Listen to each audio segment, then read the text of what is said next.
I'm Cath Beaufort. I've been a member at the club for 22 years, I think now, and I've been sailing a little bit longer than that. My passion for sailing started when my family took me to Sydney for the bicentenary, Australia's bicentenary, and our close family friend was commander of the First Fleet reenactment, and so I was fortunate to go on board quite a few of the First Fleet ships, and that got me really excited, and I decided I really wanted to get out there on the sea myself. And so not long after that I applied for a voyage on the Young Endeavour, and I was successful to get on there and had a really brilliant time, loved sailing, loved being out in the ocean. And not long after that I was fortunate to be taken under the wing of Past Commodore Peter Rosethorn, who took me out sailing and mentored me and gave me brilliant opportunities to get out and start sailing. And sailed on lots of different boats from the club with lots of different people, and I've sailed lots of different places around the world, and now have a little S80 up and go, which I've had for a few years and have been having fun taking out and racing around the bay.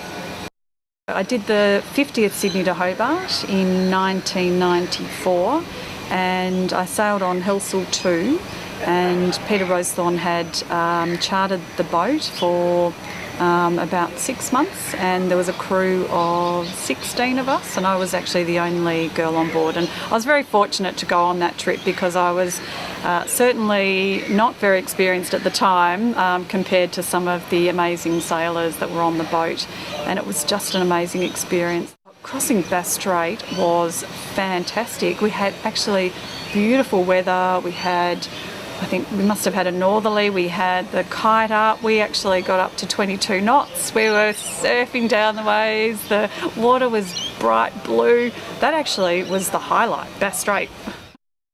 Yeah, I've had some brilliant trips overseas too. I did Cowes Week one year. I had another amazing experience sailing with an all-girls crew from Royals here over in Sweden, and we did the Round Gotland race, and we chartered a Scampi 30, which was the boat we were sailing here, owned by Tanya Stanford, and we had an amazing time. So that race was over 300 miles. We really didn't have a lot of breeze for most of that race actually, so it took us over 3 days.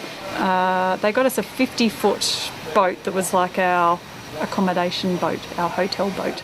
Then we took both boats out to Suntown, which is where the race started, on the edge of the archipelago, and off we went. When we came back in, our hotel boat was waiting for us. We were very spoilt, but it was just a magic experience. And midsummer too. Sailing during midsummer is fantastic. It never gets dark. You can see what you're doing in the middle of the night. So that was brilliant, yeah. I think the Yacht Club has a great sense of community, and just a lot of people that are like a big family that are all happy to help anyone else, and someone comes and works on your boat and you help someone else, and I think that it does have that really fantastic sense of community. There's been a bigger focus for me, I suppose, in more recent years, perhaps the last 10 years or so, on getting women involved, and there's absolutely no reason why just as many women can't be out there sailing. So I received an Order of Australia this year, and the official title is for Radiotherapy, International Relations and Sailing.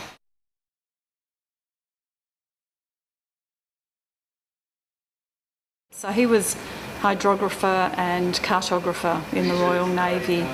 In fact, some of the charts that he did, I believe, were used up until the 1970s. It's just so hard to imagine these early explorers that just set out to sea for months and months on these big ships, and some of them even not so big, and sailing around the world, and some of them engaged in battle, and I just get blown away by it because we have it so easy, and we go out in our nice little boats and potter around and go for a bit of a sail, and we have our GPS and it's all very easy, and I just can't even begin to imagine what it was like. So the Young Endeavour was just fantastic. We would be out in Bass Strait and it's 6 a.m, right, we need 4 people to climb up the mast out onto the yard arms and untie the sails, and we're going to put the topsail down. Who's going up? And we're bouncing backwards and forwards, and we're all thinking, they might die up there. So with sailing, I mean, there's nothing better than being out in the fresh air and out on the water. I believe that's me, and anyone at the club would know that. But I think sailing is just so brilliant because there's so much to learn, and you're just always learning. And it's actually, there's a lot of complexity about it too. So I think it's a real challenge. Of course, you've always got different conditions, and there's nothing better than working really well as a crew and having a boat sailing really well and everyone working really well together and just having fun too. But a crew that just is all, teamwork I love teamwork, and a team that functions well, there's nothing better, I think.